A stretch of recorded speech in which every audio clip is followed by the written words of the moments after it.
Salut la famille, bonjour, bonsoir, ça dépend de l'heure à laquelle vous nous suivez. Salut à tous les abonnés de Ursil Beauté-Loi TV. Les amis, si vous êtes nouveaux sur ma chaîne, abonnez-vous, commentez, likez, partagez. Partagez sur Facebook, partagez sur Messenger, partagez sur WhatsApp. En tout cas, essayez vraiment de partager partout. Triste nouvelle, les prophètes Ferdinand et Canis annoncent son divorce avec sa femme Maman Alexandra après seulement 6 mois de mariage. C'est vraiment triste la famille. C'est vraiment triste la famille, c'est triste, triste. Alors, je vais vous laisser suivre les prophètes Ferdinand et Canet. Si vous êtes nouveau sur ma chaîne, abonnez-vous, commentez, likez, partagez et partagez sur les réseaux sociaux.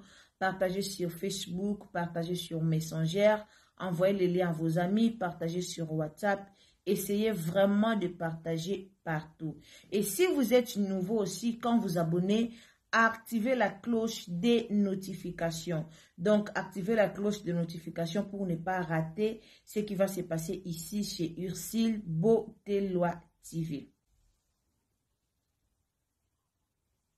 Là, je vais vous dire. Son divorce avec maman Alexandra, triste nouvelle. La main de Dieu et sa grâce qui surpasse l'eau et l'argent vous soit abondamment accordée dans le nom précieux Il faut souverain de écouter, Jésus-Christ de Nazareth. Il faut bien écouter, Nous s'il vous avons plaît. vécu en 2024 des hauts et des bas. On a connu des moments de joie, des moments de complications aussi. Nous sommes restés fermes dans notre foi, à cause de la confession de notre foi et à cause de l'abnégation que nous avons à servir le Seigneur Jésus. Il nous a permis par sa grâce de voir l'année 2025, ce que nos ennemis n'avaient pas souhaité. Dans l'adversité, dans les conspirations multiples de nos ennemis, le Seigneur nous a accordé la grâce de voir 2025. Voilà pourquoi je me dois de vous souhaiter une bonne année 2025. Que ce soit une année de joie, une année de paix, une année de grande réalisation pour chacun d'entre nous et pour nos familles, dans le nom précieux souverain de Jésus. Pour moi, l'année 2024 n'a pas été une année facile à cause de certaines rencontres, à cause de certains choix que j'ai eu à faire, dont je porte l'entière responsabilité. En octobre 2023, j'étais invité par un frère et ami à Lille, où j'ai vu pour la première fois Maman Alexandra. Et donc, pendant que j'étais en train de rendre ministère... Donc, c'était en 2023. J'ai demandé à son père spirituel qui m'avait invité, qui est cette jeune femme. Et il m'a dit, c'est une de mes filles, elle est très sérieuse, elle est bien. Et il savait qu'à l'époque, je cherchais une femme que je voulais épouser. Alors, je lui ai dit, j'aimerais, après le culte, si tu peux l'inviter dans ton bureau pour que je la voie de plus près. Et ce soir-là, il avait oublié, le lendemain. J'ai rappelé ça plus tard à son épouse qui a porté la chose à cœur. On a blagué sur ça. Je lui ai dit, toi, tu ne prends pas le problème de ton frère à cœur. Alors, après le culte du deuxième jour, je pense, son épouse a invité Maman Alexandra dans le bureau, nous étions 3. Et je l'ai vu de près. Et c'était quelqu'un de bien, je l'ai beaucoup apprécié. Et je devais recevoir les gens. Et pendant ces réceptions, elle faisait partie de ces personnes parce que je voulais savoir qui elle était, comment ça allait, comment elle vivait, en fait, connaître qui elle était. Le jour où je devais recevoir les gens, il n'y avait pas de voiture disponible pour moi dans tous les cas. J'ai dit à mon frère qu'il fallait que j'aille recevoir les gens. Il m'a dit, bon, il y a quelqu'un qui va venir te chercher. La personne, au final, n'était pas disponible. La personne m'a demandé de prendre un Uber, c'est-à-dire un taxi. Il n'avait pas jugé digne pour moi de prendre un taxi pour aller recevoir les gens. Alors je lui ai dit, trouve un prétexte et dis aux gens que je ne pourrais pas venir. Parce que pour moi, je ne peux pas le faire à un frère. Je peux inviter quelqu'un dans mon église. Il va recevoir des gens dans mon église et je le laisse aller avec le taxi. Le laisser conduire par un de mes fils. Demander à un de mes fils de prendre sa voiture pour le conduire. Non, je le ferai moi-même. Parce qu'il faut honorer son invité. Honorer surtout les serviteurs de Dieu. On n'a pas eu l'occasion de parler à Maman Alexandra et moi. Mais j'ai demandé à son père spirituel de me trouver son numéro de téléphone. Il a donc convoqué avec sa cousine, il a pris le numéro de téléphone et il m'a remis. Donc après ça, je suis rentré au Cameroun. En décembre, je suis retourné en France pour l'Exodus Night. Et là-bas en France, il fallait que je la rencontre pour qu'on puisse parler, que je sache qui elle est. Je voulais connaître. Je ne savais pas si elle était à l'église avec ses parents. Je ne savais pas si elle était seule. Je ne connaissais rien d'elle en fait à cette époque-là. Alors je vais dire à son père spirituel, on va organiser donc que je descende sur l'île avant l'Exodus Night. Voilà comment je suis descendu sur l'île et j'ai fait 3 jours là-bas. Il est venu me retrouver dans ma chambre d'hôtel. Et son père spirituel, je me souviens, il avait un programme à l'église, donc il dormait aussi dans le même hôtel avec sa famille. Mais on s'était entendu que personne ne sache que je suis à Lille. Donc on a parlé, et pendant les pauses au travail, elle venait me retrouver à l'hôtel et on discutait, j'ai appris à la connaître. Et voilà, après cela, je suis retourné sur Paris pour l'Exodus Night. Il faut dire qu'au début de cette relation, son papa spirituel et moi, nous étions soudés. J'avais son entière bénédiction, son soutien, son assistance. Mais le problème que nous avions, c'est que lorsque la maman de Maman Alexandra a appris et que je voulais la rencontrer, du coup, elle a imaginé que c'était pour le mariage. Elle s'est opposée farouchement. Alors c'était un problème pour moi. J'en ai parlé avec son père spirituel qui m'a expliqué non. Écoute, si sa mère est contre le mariage, c'est pas important. Moi, tu as ma bénédiction et on pourra se retourner vers la famille qui est le reste de la famille, les grands-parents, les tantes qui sont à Bangui. Si la famille en Afrique est avec toi, c'est l'essentiel. Pour sa mère, je ne comprends pas moi-même comment elle s'oppose au mariage de sa fille jusqu'à ce point-là. Et je me souviens que parlant de l'opposition de la maman de Maman Alexandra, et comme je me plaignais par rapport à cela, il m'a dit clairement que lui pense qu'elle avait des sentiments pour moi. Elle à ce que je sois elle, que je puisse l'épouser, et non pas sa fille. Je ne comprends pas cet acharnement. Ça ne peut être que ça. Aimez la vidéo s'il vous plaît. Il m'a dit, ok, ce sont ces démons qui la troublent, tu pourras la délivrer. On s'était entendu, comme j'avais le soutien de la famille, des grands-parents, des tantes, la famille en Afrique. Ils m'ont dit non, si la maman refuse, il faut venir, n'annule pas le mariage. Nous allons bénir ce mariage. Elle ne va pas épouser sa fille. Il faut qu'elle laisse sa fille s'épanouir. Elle est en âge de se marier, elle a le droit de choisir avec qui elle doit se marier.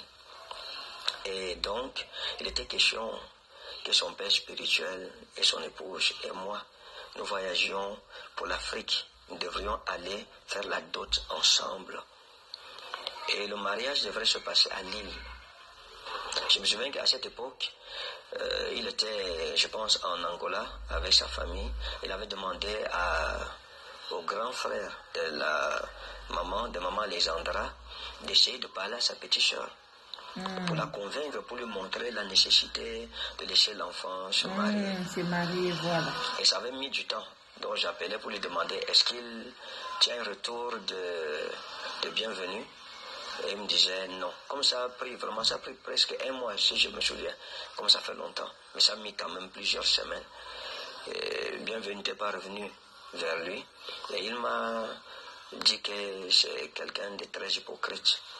Et qu'il a dans son collimateur, il n'est pas vrai, il est très dangereux. Mais après, je pense que Bienvenue était revenu et avec les résultats de la causerie avec sa petite soeur. Et donc tout était bien en fait. Je n'avais jamais rien fait sans dire à son père spirituel, rien du tout. Tout ce qui se passait entre nous, tout ce qui se passait, je lui faisais le compte rendu. Au début, oui, ça se passe comme ça, oui. Parce que je trouvais qu'elle n'était pas vraie envers moi, elle était cachotière. Une ou deux fois, j'ai rompu la relation, je lui ai dit qu'il faut laisser tomber. Mais c'est par son père spirituel qu'elle était passée. C'est lui qui m'a appelé, il m'a dit non, écoute, c'est une bonne femme, il faut pardonner, il faut lui apprendre des choses. Et sa femme avait dit, maman Alexandra, il ne faut pas être cachotière, c'est un prophète. Si tu caches les choses, il va le savoir. Donc c'est lui qui m'avait convaincu, puis je suis retourné. Voilà, il m'exhortait. Et je me souviens, une fois, il m'a dit, il faut épouser cette jeune femme. Il a parlé même, je pense qu'il avait même coulé les larmes, il était au volant. Et il m'avait dit, si moi, je n'étais même pas marié, c'est moi, la femme là, je l'aurais épousée. Hey! C'est quelqu'un de bien, c'est quelqu'un de parfait. Prophète. Il faut épouser mon frère. Et j'avais une vision à Lille, quand je suis allé la rencontrer, j'ai partagé la vision avec lui, à la maison chez lui. Il m'a dit, la vision veut dire que ça, c'est ta femme. Je ne pense pas qu'on puisse tenir pour dire Dieu a dit ceci aujourd'hui et demain. On dit encore que non, ce n'est pas Dieu, etc. Dans tous les cas, nous allons commencer à avoir des problèmes de dissentiment à partir du moment où je suis allé à Lille. J'ai fait le programme là-bas. C'était extraordinaire. Quand je quittais de Lille, je suis allé en Belgique. Chez papa Tony Silachi.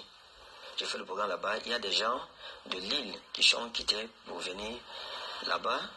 Et j'ai appris qu'ils ont été menacés. Pourquoi ils doivent suivre, pourquoi faut-il qu'ils suivent un prophète? Pourtant, il y a un prophète sur place. Et bon, mais là, je n'ai pas prêté attention. Quand je suis arrivé en Belgique, j'ai fait le programme. J'ai fait le programme de tout mon cœur. Je suis arrivé, on m'a logé dans une chambre. C'était une chambre où même passer ma valise pour pas... Mamae 2024 Gavker to Yelibino solution pour n'a pas problème ya trompe fibrome myome kyste règle abondante Gavker to Salina solution yo oyo kota ménopause atana 65 ans na Gavker ko simba mwana ebongo oyo etali fertilité masculine ma papa to bosani blingi okima suki pe mandefu ya pembe benga biso na lombango po awa Salina solution moko durable ba produit na biso nyonso ezali 100% naturel pe esalemi na ba plante na ba industrie ya Angleterre pe Allemagne benga biso na numéro oyo plus 44 74 05 65 35 48 Gavker solution ya santé na yo.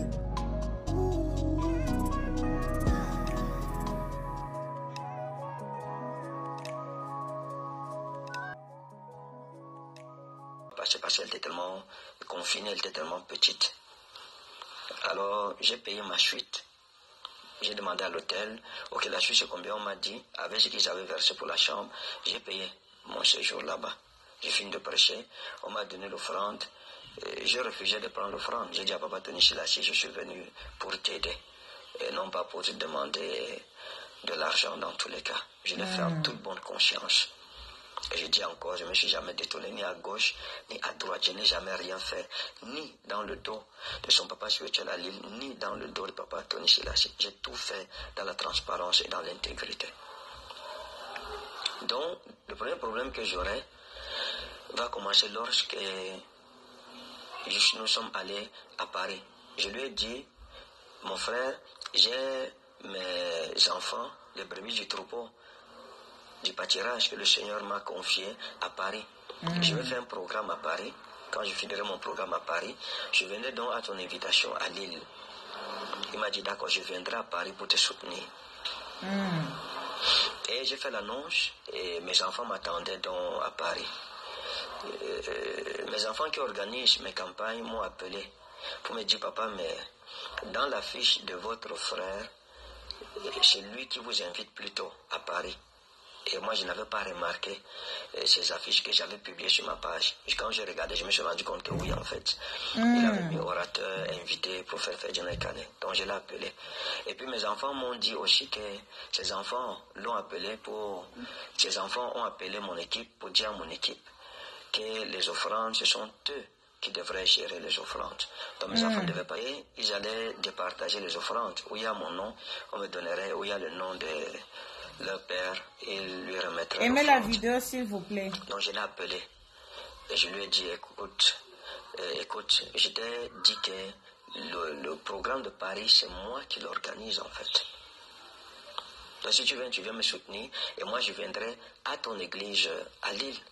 Parce que tu vas faire un programme à Paris et tu fais encore à Lille, ça n'a pas de sens. Je t'ai dit que j'ai des enfants en Europe qui m'attendent. Déjà que ce n'était pas la première fois que j'allais là-bas en 2019 déjà, j'étais en Europe. Donc, que j'ai appris que tes enfants vont se charger de l'offrande et tout, je pense qu'il y a eu un malentendu. Il s'est engagé à payer la salle qu'il avait payée. Je lui avais dit que si tu penses que ça pèse sur toi-même la salle que j'ai payée, je pourrais te rembourser ton argent. Il m'a dit non, ça va. Et il m'avait promis des chaises, des appareils et tout. Après, il a dit ok, comme c'est ton programme, je croyais que c'était moi qui t'invitais. Bon, pour le reste des choses là, je me désengage parce que ça coûte cher. Ça va peser sur moi, ce qui était tout à fait normal. Et voilà comment j'ai organisé le programme. Et il a failli ne pas venir. Parce que cette situation nous a mis dans des dissentiments profonds. Il était devenu un peu réticent vis-à-vis de moi. Je l'ai appelé, j'ai essayé de parler avec lui, m'expliquer, l'encourager à venir et tout. Bon, finalement, il a honoré à ce programme. Il m'a dit, je ne veux pas vraiment trop rendre le ministère. Tu me donnes un peu la parole, je parle un peu, et puis voilà. Et donc, je suis allé à Lille. J'ai rendu le ministère, je suis allé en Belgique. J'ai rendu le ministère. J'ai fait mon programme à Paris. Quand je fais un programme à Paris, avec lui, il m'a dit, tu vois, c'est toute mon église qui était là, c'est pour ça que la salle était pleine. J'ai dit, d'accord, gloire à Dieu. J'ai fait un deuxième programme. Et comme la salle était pleine, je suis allé chez lui, on a causé. Il m'a dit, ok, tu vois, la salle était pleine parce que j'ai envoyé mes brebis là-bas. Voilà. Je lui ai dit, ah, ce sont des neveux, des nièces. Ils sont chez leur oncle, ne t'en fais pas. Ce n'est pas un problème, voilà. Et on a rigolé sur ça. Mais j'étais étonné après de voir que il a commencé à enseigner contre moi, à parler contre ma personne, contre les prophètes, à me dénigrer, à dire du mal sur ma personne. Et la situation était virulente. J'ai fait quelques directs là pour essayer de calmer le jeu,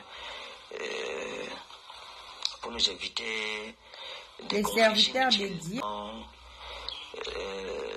Il a invité Maman Alexandra dans son bureau et il lui a dit de se méfier de moi. Il a dit que je suis quelqu'un de très dangereux.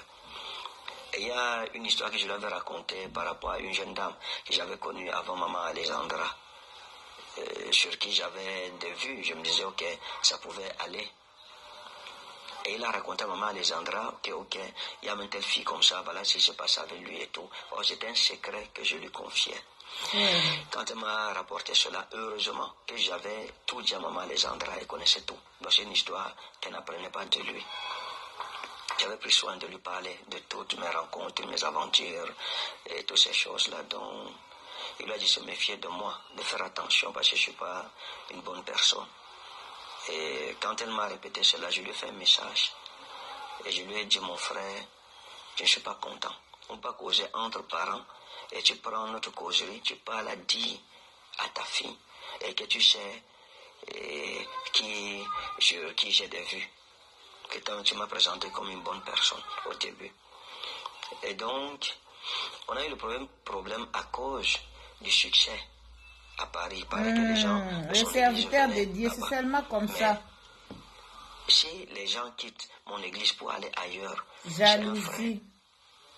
Pourquoi est-ce que je vais chercher à détruire le frère, détruire son ministère, détruire son image, détruire sa réputation, le faire passer pour Satan et faire passer toute l'œuvre merveilleuse que le Seigneur opère à travers lui à Satan?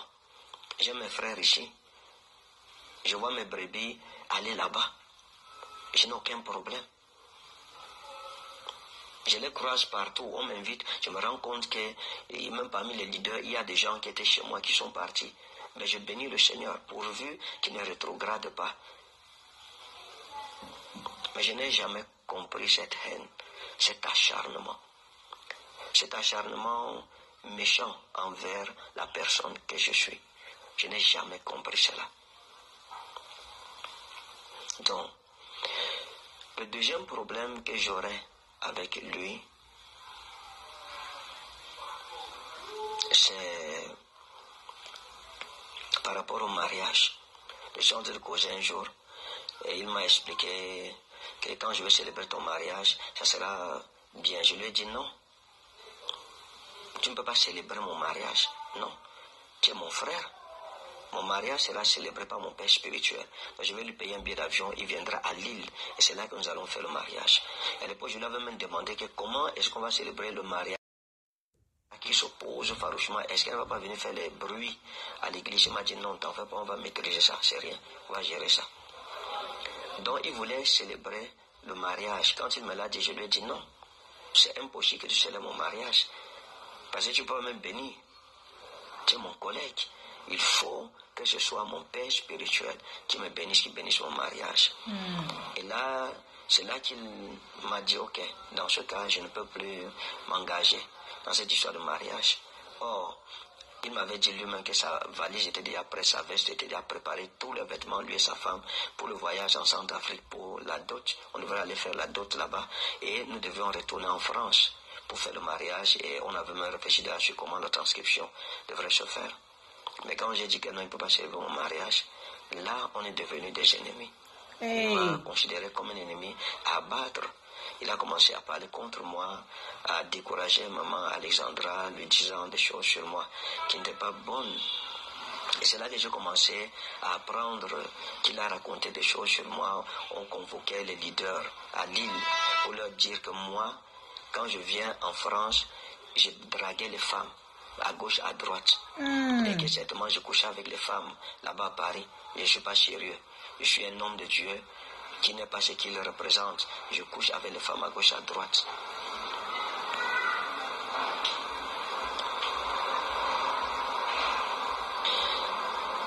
Il y a eu cette histoire avec Mariam, je pense, que j'ai rencontrée à Paris. Je n'ai jamais causé avec quelqu'un de Lille sans avoir dit ça au père spirituel de maman Alexandra. Il connaissait tout. Lorsque j'ai rencontré Mariam, je l'ai reçue dans le hall de mon hôtel. Nous avons discuté là-bas. Elle m'a fait comprendre ce qu'elle pensait de ma personne, qu'elle avait fait la prière, que si je la reçois, ça veut dire que je suis son mari. Elle m'a dit un peu ses déboires à Lille. Elle était avec son homme là-bas. Ils étaient déjà ensemble. Ils vivaient déjà ensemble. Ils allaient se marier. Mais le père spirituel, l'évangéliste, les a appelé le monsieur pour lui donner une autre femme. Et voilà comment ce monsieur va aller se marier avec une autre femme. Et elle va perdre son mariage et elle va quitter donc de Lille, de l'église.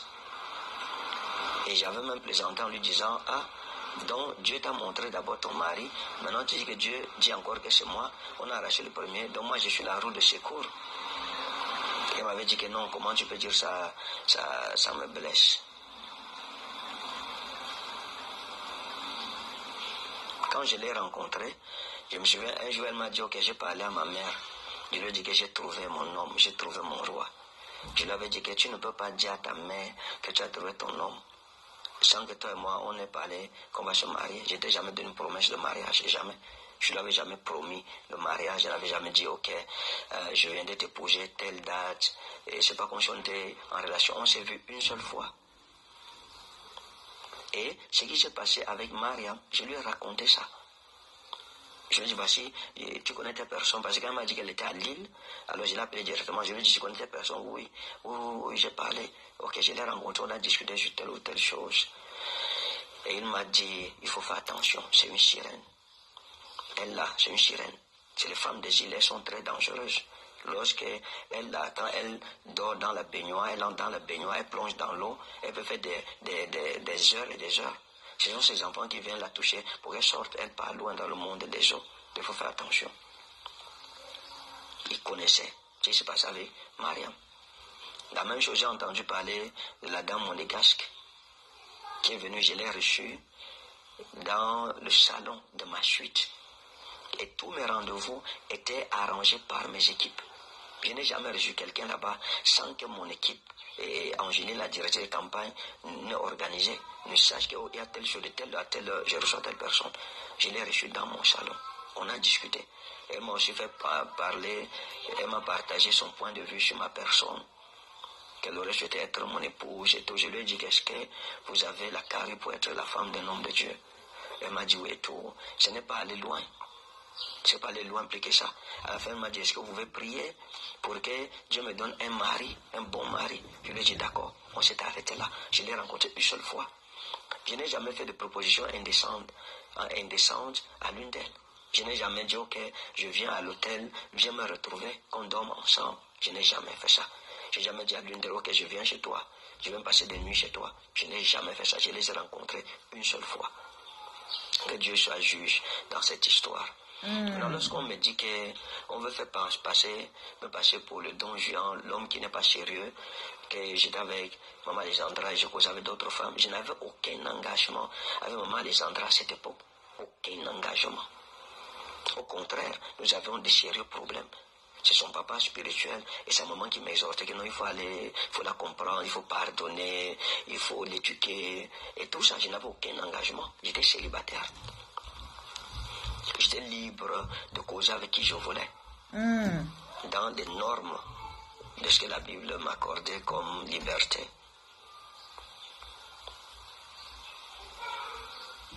S'il fallait me condamner et me condamner pour un acte répréhensible, il devrait me condamner d'avoir reçu Maman Alexandra dans ma chambre d'hôtel. Et je n'étais pas dans une suite, j'étais dans une chambre d'hôtel. Et il savait que je la recevais pendant 3 jours. Pourquoi en ce temps-là, il ne s'est pas arrêté pour dire que ça, c'est un faux homme de Dieu. Il reçoit les femmes dans les chambres d'hôtel. Je pense que c'est le cas de Maman Alexandra, c'est ça qui était même plus grave. Je ne l'ai pas reçu dans une suite, j'étais dans une chambre. Et il était dans le même hôtel avec moi. Mais il ne m'a pas condamné, pourquoi? Parce que tout allait bien entre nous. Mais c'est pas parce qu'on a des dissentiments avec une personne qu'il faut la diaboliser, qu'il faut chercher à la détruire, ruiner son ministère, etc. Non. Donc il n'y a personne, aucune femme, aucune soeur de l'île avec qui j'ai causé, sans que le père spirituel ne soit au courant.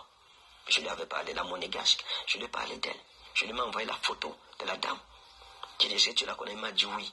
Oui, je la vois souvent ici à l'église. Je lui ai dit, ok, voilà. Quand je suis avec des amis, je suis vrai envers eux. Je suis ouvert envers eux. Et donc, voilà ce qui s'est passé. Après ça, il y a eu une opposition terrible. J'ai commencé à apprendre des choses horribles dites sur ma personne. Quel est mon péché? J'ai couché avec qui? J'ai violé quelle femme? J'ai caressé qui là-bas? J'ai amené qui dans mon hôtel? J'ai invité qui vient dormir avec moi? Les serviteurs de Dieu. Après toutes ces choses, lorsque j'ai rencontré Maman Alexandra, elle m'a parlé d'un problème clinique qu'elle avait. Bon, elle ne m'a pas présenté ça comme un problème. Elle m'a dit que ce n'était pas un problème, c'est rien, c'est toutes les femmes ont ça. Et donc, quand elle m'a dit ça, je lui ai dit, écoute, la situation aussi que tu es en train de parler, d'évoquer là, moi je ne peux pas supporter ça. Je ne peux pas vivre ça. Pourquoi? Parce que je viens de vivre une situation que je ne peux pas souhaiter à mes ennemis. Je ne veux même pas souhaiter ça à mes ennemis. J'ai perdu une femme. Les gens m'ont taxé de tout. Ça m'a pris 12 années de ma vie. 12 ans. 7 ans de maladie où je me suis battu. J'ai dépensé d'énormes sommes d'argent. J'ai été à ses côtés. C'est moi qui la lavais. C'est moi qui la nourrissais. Et après, elle est partie. J'ai fait près de 4 années de veuvage. 4 années où j'étais insulté, crucifié, saboulé, houspillé, traité de sorcier et de tout. En sorte que ce n'est même plus la douleur de la perte de l'être aimé qui vous détruit de l'intérieur, mais c'est la méchanceté que les hommes disent de vous. Mais Dieu n'a point permis que cette situation m'anéantisse. Je me suis relevé de mes cendres. Et je lui ai dit, comme je suis en train de me relever de mes cendres, pour moi, je ne peux plus jamais admettre dans ma vie vivre une telle chose 2 fois. Même à Dieu, je lui ai dit, cette épreuve-là, la coupe-là, je ne peux plus la boire. Si tu m'imposes encore cette coupe, je préfère démissionner du ministère que de passer encore par le feu par lequel je suis passé. Donc, je lui ai dit que si c'est une situation qui peut me faire encore... Ils m'ont encouragé parce qu'à un moment, ça me posait des problèmes. Elle me posait la question de savoir, j'espère que tu ne vas pas me lâcher. Parce que c'était compliqué pour moi. Les choses horribles que sa mère disait contre moi, que son grand frère bienvenu disait contre ma personne. Ces choses terribles, la calomnie qu'on répandait sur moi, que je suis sorcier, je l'ai épousée pour remplacer l'autre que j'ai tué, pour la sacrifier, elle aussi, tout ce que je suis un faux prophète. Il y a eu tellement d'horreur, de méchanceté qui ont été dites sur ma personne. C'était compliqué, des menaces de mort. Depuis je fais son papa qui m'a appelé pour me dire qu'on va te tuer physiquement. Contre quelqu'un, tant qu'on ne l'a pas éliminé, on n'arrête pas. La dot, le chiffre, le montant qui m'a été donné, cet oncle-là, elle, m'a dit carrément que c'est un montant que j'ai fait dans la sorcellerie. C'est la cabale. C'est un montant pour voler les étoiles. Ils m'ont accusé que je suis en train de vouloir prendre son étoile parce qu'elle est encore jeune. Elle est vierge. Et c'est pour cela que je l'ai ciblée pour la sacrifier dans la sorcellerie. Je suis allé. J'ai fait la première étape normalement. Je suis allé faire toquer porte. Je suis allé à l'époque avec le docteur Enoka. Nous sommes arrivés à Bangui. On a vu les parents. On nous a accueillis. J'ai déposé ce qu'ils m'avaient demandé pour le toquer porte. On est revenu. On m'a envoyé la liste de la dot. J'ai dit qu'on traduise la liste en argent. Il y a la vidéo pour ça. La vidéo où elle était bénie par ses grands-parents. Et j'avais acheté des billets d'avion de près d'une douzaine de personnes. On devait se rendre à Bangui pour célébrer la grande dot. Et puis, la famille à Bangui m'a dit non, il ne faut plus venir parce qu'il y a des menaces de mort ici. Il y a même le père d'Alexandra qui nous menace ici. Et puis ses parents, son oncle bienvenu, ils ont pris des résolutions ici pour vous attaquer physiquement. Et on nous a avertis à Bangui. Voilà comment Jeanne le voyait. Elle est allée déposer la dot. Les grands-parents ont pris la dot avec cet homme là-bas. Ils l'ont bénie. Elle est revenue. Et voilà comment le mariage a été fait. J'ai acheté les billets d'avion. Les billets étaient déjà achetés pour sa tante et puis pour les grands-parents. J'avais fait des réservations. Il restait juste le passeport. Et malheureusement, ils n'ont pas pu venir. Pas parce qu'elle était abandonnée, mais à cause des menaces énormes qui étaient sur elle. Mais jusque-là, je pense que ce n'était pas... J'étais habitué à cela. Quoi que ce soit étonnant pour moi que des personnes au milieu desquelles j'ai prêché l'évangile, j'ai prié sur eux. J'étais un vrai prophète. Ils m'ont suivi pendant des années.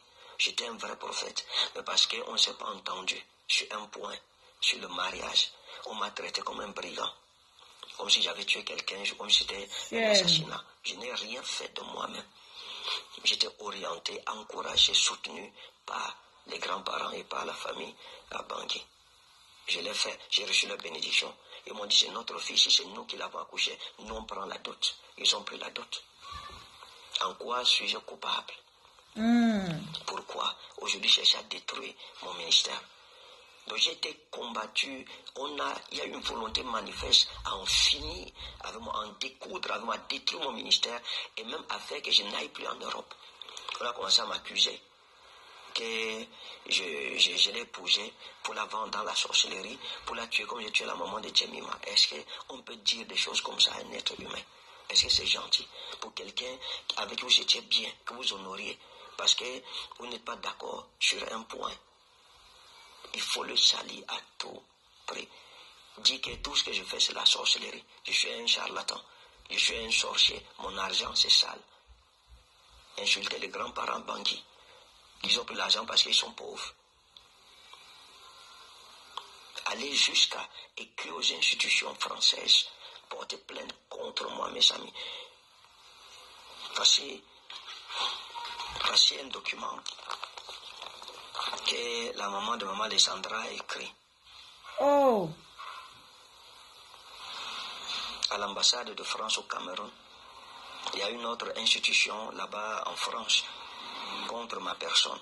Ah ouais. Je vais lire juste quelques extraits. Monsieur le consul, je me permets de vous écrire afin de porter à votre connaissance une situation préoccupante concernant un mariage qui va être contracté dans le but manifeste de détourner les lois sur l'immigration, ce que l'on appelle communément un mariage gris. Je souhaite attirer votre attention sur le mariage qui sera célébré entre Alexandra Agnès, née le Tata à Yaoundé, de nationalité française, et résidant avec moi sa mère, et Ferdinand Ekane, aussi connu sous le titre de prophète Ferdinand Ekane, nationalité camerounaise et résident au Cameroun, en date du 24 octobre 2024 à Douala. Après plusieurs constats, il semble évident que cette union a été contractée dans l'objectif d'acquisition de la nationalité française, de séjour sur le territoire français, et non dans le cadre d'un véritable engagement affectif ou familial. En effet, j'ai personnellement observé plusieurs comportements et circonstances qui me font craindre qu'une fraude soit en cours. Sincèrement. Soyons sérieux. Ai-je besoin de nationalité? Ce n'est pas tous les Africains qui rêvent d'aller habiter en Europe. Ce n'est pas tous les Africains qui rêvent d'avoir la nationalité. Ce n'est pas une nationalité européenne, non. Je vais en Europe comme je veux, quand je veux. La dernière fois, on m'a proposé un visa de 6 mois avec l'obligation de faire 3 mois sur le territoire français. J'ai refusé parce que je ne suis pas prêt à faire 3 mois loin de ma patrie. J'aime le Cameroun, j'aime l'Afrique. Je suis un Africain typique. J'aime ma nation. Dieu m'a béni dans mon pays. Je sers Dieu au milieu de mon peuple. Je l'ai épousé par amour, non pas pour avoir les papiers pour voyager. Voyager n'est pas un problème pour moi. Et si je veux la nationalité, je ne suis pas obligé de passer par cette voie-ci. Je peux l'avoir. Parce que je vais en France, n'importe où là-bas, comme je veux. Comment faire ça à quelqu'un, un homme de Dieu, pour fermer les portes des nations devant moi? Juste pour une histoire comme celle-ci, pour un bienfait, pour un acte louable que j'ai posé. Je l'ai posé par amour.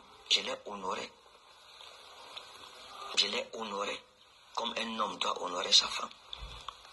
Monsieur Ferdinand Ekane est devenu veuf et certains fidèles ont identifié ma fille comme future épouse désignée par Dieu. Je suis devenu veuf. Est-ce qu'on décide de devenir veuf? C'est Dieu qui me l'a imposé. Que Dieu soit juge dans cette histoire. Qu'il soit juge, qu'il soit témoin entre nous tous. Ce n'est pas les fidèles qui ont choisi. Non. Aucun fidèle n'a choisi, personne ne la connaissait réellement.